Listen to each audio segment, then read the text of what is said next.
In today's podcast, you'll learn all about oxymorons.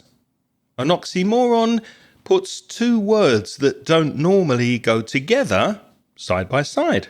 For example, pretty ugly or bittersweet. And these oxymorons create a new idea that's often quite clever, maybe ironic, or emotionally powerful. So today we've got lots of examples of oxymorons that are used frequently in English, and you'll learn how to use them. Welcome to Aprender Inglés with Reza and Craig.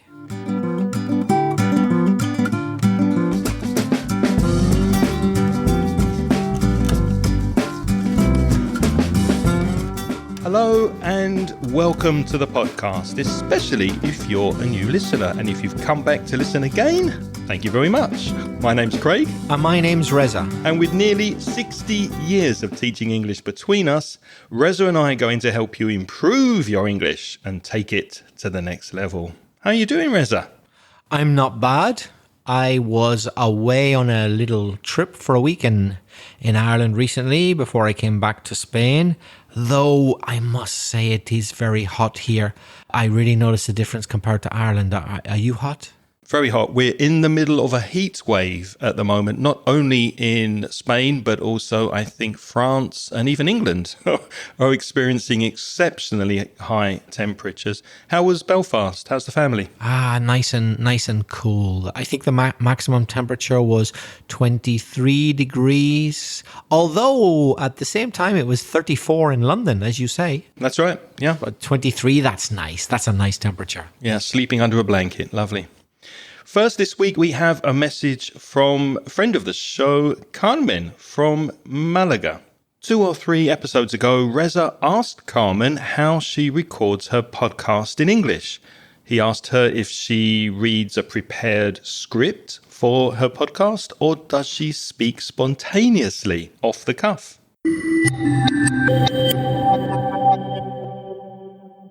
Hi guys, I hope you're doing well. Thank you so much for promoting my podcast. When I heard that you mentioned my name and Malaga in English, I froze for a while. Answering Reza's question, yes, I do write every single word and I read the script. The podcast is aimed at foreigners who want to listen to something about Malaga in English. So I feel I cannot allow myself to make mistakes. If they notice that my pronunciation isn't correct, or if I hesitate while speaking, they might stop following me. And the thing is that I'm not a professional or a native speaker, so I want to avoid losing track or beating around the bush. I try to sound as fluent as I can, entertain the audience, and be easy to understand. At least that's my goal right now. Let's see if I change my mind in the long run. But at the moment, I must confess I'm not brave enough to improvise on the podcast. And you know what? I usually record the podcast at midnight. Yeah, at midnight, once I know my kids are deeply asleep. So if I didn't get straight to the point, I probably never finish up an episode. And Reza, please feel free to contact me if you ever visit Malaga. I'd love to give you some recommendations. Bye-bye, guys. Thank you very, very much for your message explaining what you do, Carmen. Any comments, Reza? Aha, so the mystery is revealed. You read every word. That's fine. That's good. I understand that. As I think we said before, Craig and I read some words. We prepare a script of which is kind of a guideline, but we don't read every single word that we've written, and we change some things and we make up things and we ask each other things out of the blue. Out of the blue means without warning. So we kind of do a bit of a mixture. But I think, Craig, we probably stuck to a script more in our early days, didn't we? We didn't deviate so much, would you say? Absolutely, because I think when you first start a podcast, maybe you're a little bit nervous. You want to give the best information possible. Maybe you don't trust yourself to be spontaneous on the microphone. But the secret is the editing. So there's lots of things that I comment to Reza while we're recording that I remove and I cut out so you don't hear in the finished version. So it takes time, but I do think that mixture, maybe later, Carmen, when you're more used to podcasting, you could try not being so strict with what you're saying and maybe be a bit more spontaneous. And now, Carmen, that you've got your podcast and everything, I really have to get down to Malaga now, a place I've never been to and I've always wanted to go. In fact, I really love a dish which I think is very typical of Malaga, but I've never eaten it in Malaga. Espetos. I'm a huge fan of sardines. I love fresh sardines. And I know that espetos, which are kind of like sardines stuck on a little stick and then smoked over a fire, is a speciality of Malaga. So, Carmen, if you can wait a little bit longer, I hope to get down to Malaga and have some espetos with you, if that's okay. In fact, I heard a rumour that Carmen may be coming to Valencia soon, so I don't know if we'll be available, but if we are free and you get in touch, we'd love to meet you for a coffee, Carmen. One small thing about your message, pronunciation. You said they might stop following me. You also said, feel free to contact me if you visit Malaga. Sometimes we do stress the pronoun me if we want to emphasize it, but usually in speech, the pronouns are not stressed. So I would probably say they might stop following me, not they might stop following me. I would also say, feel free to contact me if you visit Malaga, not contact me. So I wouldn't put that extra stress on me. Pronouns, articles, prepositions, modal verbs, auxiliary verbs, all those little grammar words are not usually stressed unless you want to. For example, don't give it to Reza, give it to me. If you want to emphasize the me, then you do it on purpose. It's not her, it's me. So sometimes you do, but in the examples in your message, Carmen, I would not stress that pronoun. By the way, Carmen also sent me an email after that message, and in her email she said the results have already been announced at the Language School of Malaga, and you know what? I passed my C1 English exam. Congratulations, Carmen, and I'm not at all surprised. Judging by your speaking, it seems to me as much higher than C1. So I'm really not surprised to hear that, but congratulations. Well done. Yeah, fantastic news. Well done. It's an awfully good result. Ah, you're getting on to the topic, I see. Oxymorons. Why is that an oxymoron? Awfully good. Well, an oxymoron is a collocation, that's when two or more words go together, in which the words apparently contradict each other. So awfully, if something's awful, it's generally a bad thing. But obviously good is good, as is self-explanatory. So bad, good, awfully good doesn't really seem like an obvious choice of words to put together, but it is. It's a very standard collocation to say, oh, that cake was awfully good, for example. I had to have a second helping. It was awfully good. Which is different from that cake was awful. Yeah, if the cake was awful, if you don't add the bit good, that means it's really bad. But if you have the collocation, the two words together, which are standard, often put together, awfully good, it means very good. And terrible, like awful, is a negative adjective, but you can also say that someone is terribly kind, which is a positive thing. It means very kind. What a lovely present, Reza. Thanks very much. That's terribly kind of you, which means that's very kind or extremely kind of you. Here's another one. If somebody's missing, that means you can't find them, right? But believe it or not, there is a typical collocation, which is an oxymoron, which is found missing. So, for example, the lost keys were finally found missing from the hotel room and confirmed stolen. They were found missing. But it's a strange thing to say, but we say it, found missing. It's a bit like saying they were discovered to be missing. They were discovered. Yeah, they were found missing. Pretty ugly tend to be antonyms. There's really the opposite, a pretty person, an ugly person. But someone can be pretty ugly. For example, Pete thinks Jill is cute, but I think she's pretty ugly myself, which means very ugly. You can also have something that's pretty good or pretty cheap. Of course, if you don't collocate, if you don't put the words together, you get something entirely different because ugly means not attractive. Pretty means attractive, right? So if you say she's pretty, she's attractive. If you say she's ugly, she's not attractive. But if she's pretty ugly, that means she's not really attractive at all. Very ugly. A secret is something that you keep to yourself. You don't let many people know about it, but you can have an open secret. What's an open secret? Well, it means that everyone knows about it, but continue to pretend that it's a secret. So everybody knows, but really you're not supposed to know. For example, it's an open secret that the manager is planning to retire soon. I was thinking of giving it an example with the words Jeffrey Epstein, but I won't. We haven't got time for all those examples for open secret. The next one is liquid gas. So if you've studied chemistry, even in a really basic way, like me, you'll know that the whole point of gas is that it's neither solid nor liquid. And the whole point of liquid is that it's neither gas nor solid. Unfortunately, though, we do have a collocation, which is liquid gas. And I think it's it's quite a technical thing. They use liquid gas in hospitals and places like that, or for refueling. I don't know exactly what it is, but I'm presuming because liquid is being used as an adjective, I'm presuming that it is something which is more or less liquid. Although it should really be a gas.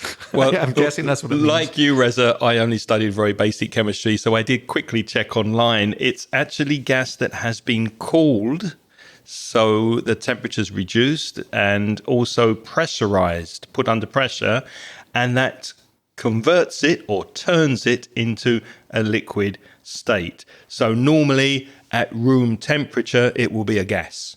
But because they pressurized it and they've cooled it, it becomes a liquid. So you can have liquid oxygen, liquid nitrogen, liquid hydrogen. So I did not know that, but that's what the internet told me. Another one you hear, you read, particularly in French, it's always in French, even in the United Kingdom, because I think it's a French company which supplies most of the world. You always see air liquide. Have you seen that in hospitals? Yeah, I have. I guess would be liquid air. So it's not just any old gas. It's designed for patients to breathe. So you often see in hospitals air liquide, which I suppose would be liquid air.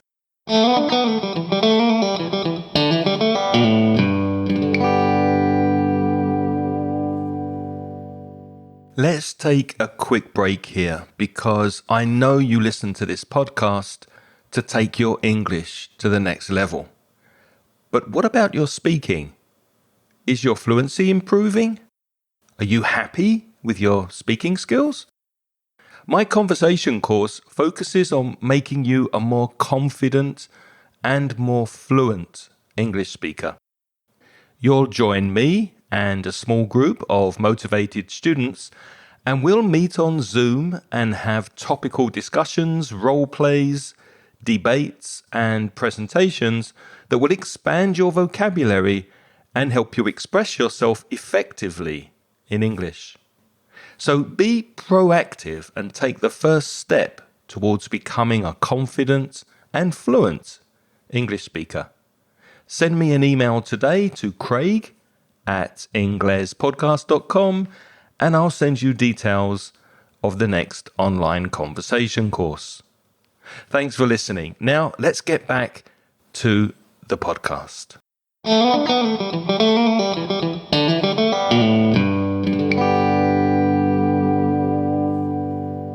If you are thinking of painting your house, it's a good idea to know more or less how much it's going to cost. So you ask the builder or the painter to give you an estimate, to estimate how much it's going to be. Now, you can have an estimate that changes and gets very much more expensive, or not so often, maybe it's less than they say, but usually it's more. But if it's pretty much exactly what they tell you, then that's an accurate estimate. So that's another collocation that's an oxymoron, because estimates are estimating the cost or estimating something, but it could be accurate. So the estimation is very good. I wonder, does anybody these days take seriously the estimates given for huge government projects? I mean, come on, everybody, it's pretty much an unwritten rule that whatever they said, approximately add 60%, but maybe double it.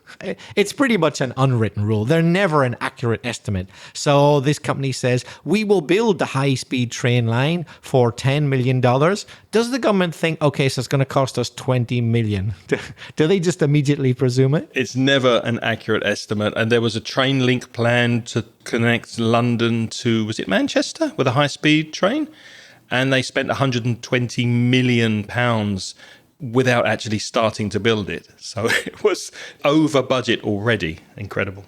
So it's summertime, and it's this time of year when people often have a barbecue, a picnic, that type of thing, and you'll want to drink.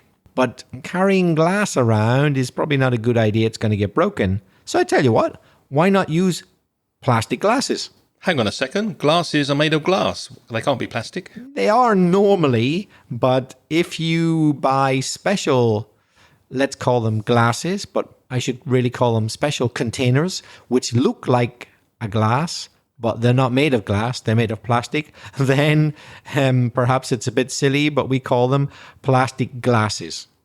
I know it's a common collocation, but I would probably say plastic cups, wouldn't you? Yes. And in fact, that's what they usually are. But plastic glasses there is such a thing as a plastic wine glass. So it's shaped to look like a wine glass. And a plastic beer glass. But it's plastic. There is such a thing. But yes, I would normally say plastic cups myself. But plastic glasses, they do exist. Yeah, if I had to choose, I definitely drink out of a real glass. That would be my only choice, which is our next oxymoron, because choice, you kind of think there's more than one thing to choose from. If you say there's a choice, there's beer, there's wine, what would you prefer? So you have a choice, but you might have an only choice, which is one. For example, this is our only choice, so we'd better make the most of it. There's only one possibility, there's no other. I hope you never have to go through a crash landing when you're flying. That's our next oxymoron. That means to avoid a terrible tragedy when the pilot crashes the plane on purpose. Well, it's kind of a mixture of trying to land it, but there's some problem with the plane, so they can't really land it properly. So then they know there's going to be a crash, but it's like a controlled crash. They call that a crash landing. You probably know the word crowd, C-R-O-W-D. By the way, you can see all of these oxymorons, all of these collocations on the website. Go to inglespodcast.com/579 and you'll see a list of these words with the examples. So crowd is a collection of people. You probably know that word. You go to the market and you say, oh, there was a crowd of people there. It was crowded. But you can have a small crowd. You can say there was a small crowd of people. How many people do you need to have a crowd? You can have a group of people. You can have a bunch of people. Would you say more than 5 or 10 is a crowd? It depends on the context, I think. Yeah. So a small crowd, not many people, but probably more than 10. Now, I'm sure you all know what a crisis is when a big, terrible event happens. So we said it was big and terrible. Well, then you might be surprised then that we have an oxymoron, which is a minor crisis. And minor means not so important, not big. For example, forgetting the buns for the burgers created a minor crisis at the barbecue. So it isn't really a crisis. It's not a new world war, but it is a big problem if you were planning to have a barbecue. So you could call that a minor crisis. Spilling coffee on your shirt. You've just put on a new shirt after a clean shirt after a shower and you spill coffee, like, oh, that's a minor crisis. Or I, what really happened to me at a wedding, somehow, because I'm stupid, getting blood on a white shirt just as a wedding started. That's not a good look. Don't know how I managed that. Lucky it wasn't my wedding. Who did you have a fight with? Was it your blood? I think I had a fight with a pimple on my face or something. Oh, right. Yeah. I remember on the way to a job interview, I stopped for breakfast and I had obviously nice clothes on and I had a cup of coffee and a toast with some olive oil. And you know those small plastic olive oil things that you open, you pull it and it opens? Well, I pulled it too quickly and all the olive oil went straight down my shirt. Oh, that was a minor crisis. Olive oil, very good for you, but not good for your clothes. Not on your shirt. Not good for your clothes at all. Stay away from olive oil and blood. You can have a collocation that is a definite maybe or a definite possibility, both oxymorons. For example, when I asked Reza if he wanted to come out with us for a beer on Friday, he said, well, count me in as a definite maybe, which means he's almost certainly going to come, but not definitely, a definite maybe. Now, Craig, they're coming to take your photo. Just act naturally when they take your photo. Don't pose too much. So I'm asking Craig to act naturally, but I've warned him they'll be taking his photo. So obviously he's not really going to be in a natural pose, is he? He's going to make it look like he's trying to be natural, but he will be acting naturally. Yeah, pretending to be natural. Clearly misunderstood is the next oxymoron, which means it's obviously misunderstood. If something is not clear, you can say, yeah, that's clearly misunderstood. The next one is grow smaller. To grow, by definition, is to get bigger, not smaller. An example could be, my poor old granny, with her osteoporosis, is growing smaller year by year. In the case of my granny, that was true, actually. She did grow smaller. Older people shrink, don't they? They get smaller with age. They grow smaller. You can have a tragic comedy. A tragedy obviously is very negative, a disaster, and a comedy is very funny, very positive. But you can have a tragic comedy. The film was a tragic comedy. It made us laugh, and at the same time, it made us cry. Now, if something is common, it affects a lot of people, perhaps even the majority. If something is abnormal, it doesn't affect many people. So here comes our next oxymoron, a common abnormality.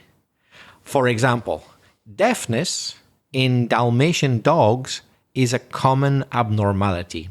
Did you know that? I did not know. When I read that, I thought, wow, that's an interesting fact. Is that true? About 30% of Dalmatian dogs are deaf.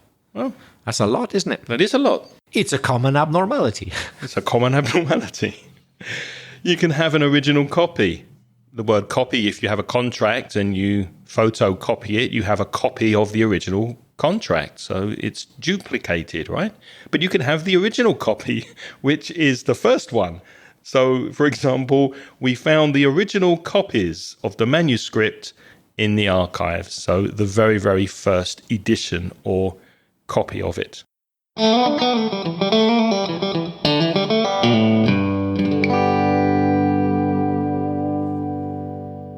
Now, I'm sure you know the word news, listeners. It's a noun, the news. The news is good, the news is bad, but obviously it's connected to the adjective new. If something's new, it's not old. Well, there is an oxymoron to confuse you, which is old news. For example, hey, have you heard about John's affair with his secretary? John's affair with his secretary? Oh, yes, I found out weeks ago. Reza, that's old news.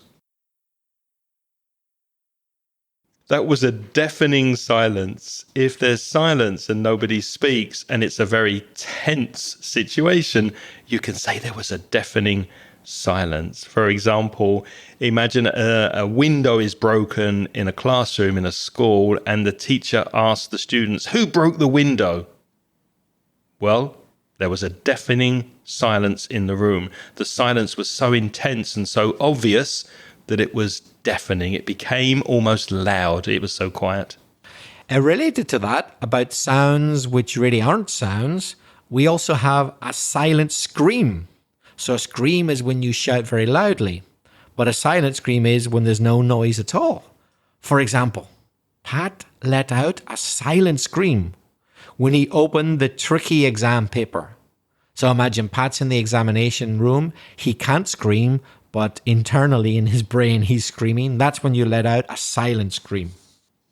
I really like zombies and zombie movies and zombie TV series. And one of the first films with zombies was The Dawn of the Living Dead. So there's another oxymoron, living dead. That doesn't make sense, does it? Or you're living or you're dead, or you're alive or not. But you can describe someone as being like the living dead. For example, when I saw Reza after he drunk a bottle of whiskey, the next day his hangover was so bad that he looked like one of the living dead. Craig, I've got another oxymoron, I think, with the word dead, but I think it's a regional thing. I doubt that in the south of England you grew up using it, but I think they do in Liverpool, in England, and they definitely do in Northern Ireland. In some areas, it's dead good. Yeah, using dead as an extreme adjective, dead easy. Yeah. So you think zombie films are dead good? Yeah. They're really good. If something's dead good, it's really good. So people do use that in the south of England? Yes, we do, as an intensifier, as an adjective to make something stronger, like very or extremely. Dead funny. That film was dead funny. Okay, I was wondering if it was a regional thing, because I think people definitely use it more in the north, although that doesn't mean you don't use it in the south. What's virtual reality? Well, in virtual reality games, you feel like you're really inside another world, but of course you aren't. It's through a computer. It's entirely digital. So it isn't reality, but it's so realistic that you could almost think that it's reality. It's virtually real. So that's virtual reality. You can be alone together, which, if you think about it, doesn't make a lot of sense, because if you're alone, there's nobody with you. But if you're together with someone, then there is somebody there. Listen to this sentence. Here we are, darling, finally alone together, now that everyone has left. So there's this feeling of just you and one more person, and it's nice to be alone, but together, alone together. The next one is same difference. For example, whether it's Tuesday or Wednesday, it's the same difference. We're still busy. So obviously, if something's different, it can't be the same. But Tuesday's obviously not the same as Wednesday. But what we're saying is we're busy on Tuesday, we're busy on Wednesday, so it really doesn't matter. Same difference. Another example, I might say to Reza, today I'm cooking lunch because my wife isn't here. And you might say, Reza, but you're using a microwave. And I might say, well, yes, but I'm preparing lunch, same difference. So for me, it doesn't matter. For me, it's the same. Obviously not for Reza, but for me, it's same difference. Listeners, you'll have noticed that up to now, all of our oxymorons have been two words, and the vast majority of them are. Quite often, it's an adjective with a noun, or it can be two nouns, but there are a few which are more than two words. For example, so bad is good. So obviously, if something's really bad, it can't be good. Well, let me give you an example and see if you understand. It might appeal to Craig, who's a fan of his zombie films. The low-budget horror film was ridiculously directed, and the actors were funny instead of scary. I couldn't stop laughing. It's so bad, it's good. Yeah. So what do I mean by that? It means it's entertaining even though it wasn't intended to be entertaining. So you find something in it that you think is good or positive or attractive, but that wasn't the intention. Yeah, because it's actually terrible. Yeah. You can laugh a lot. In fact, if something's very, very funny or dead funny, you can laugh so much or laugh so hard that you actually cry. So that doesn't really make sense because crying is usually when you're upset or when you're very sad. You can laugh so much that eventually you're crying. The joke was so funny and I laughed so hard that I cried. Craig, have you ever laughed so hard that you cried? I have, but not for a very long time. That's an interesting thought because I think getting older, I don't tend to laugh so much as when I was younger. I used to have silly laughing sessions where I would laugh so much uncontrollably that I would end up crying. But it hasn't happened for years. What about you? The same as you. Yeah, it seems to be that you lose your sense of humor a bit as you get older. Quite sad, isn't it? It is a bit. It's been a while. We'll have to fix that. We'll have to try and find something that makes us cry from laughter. Is there such a thing as an honest politician, Reza? If you ask me, it's an oxymoron. The very fact that you are a politician, although not technically, not theoretically, but you might as well say you're dishonest, don't you think? I think when some people start to be involved in politics, I think they start out honestly. I think they are honest at the beginning. And maybe you can find honest politicians at quite lower levels in government or politics.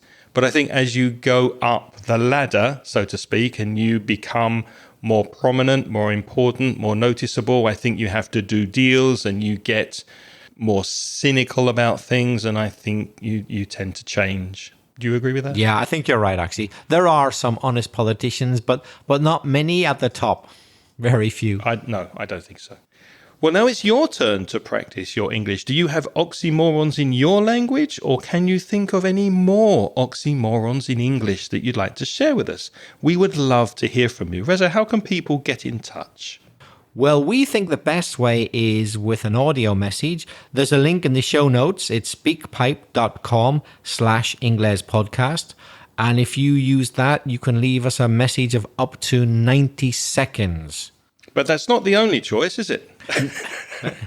No, it really isn't the only choice. We said it's probably the best choice, but no, there is another choice. You can write us an email.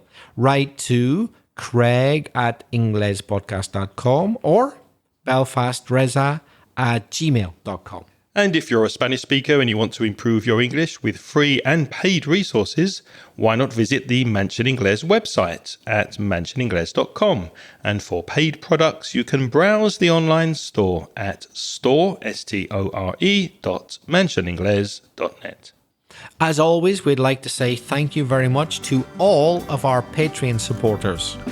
If you're interested, you could join the Patreon program. That's Patreon. And by joining, which means giving a small donation, you get instant access to all the audio transcriptions of this podcast. And also, as an added extra, live Zoom chats with Craig so that you can practice speaking. There's a link in the show notes. Why not give it a go? And unfortunately, we can't thank you all individually if you're supporting us on Patreon, but we will say hello and thank you to our more recent supporters of the show. And they are Victor Gutierrez and Priscilla Benavides. Hi, Priscilla. Hope you're doing okay. Thank you for joining the Patreon program. Reza, what's next week?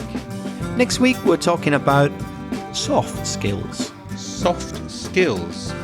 Join us next week for that. And until next time, have a wonderful week. Thank you for your company this week. Until next time, it's goodbye from me. And it's goodbye from me. The music in this podcast is by Pitts. The track is called See You Later.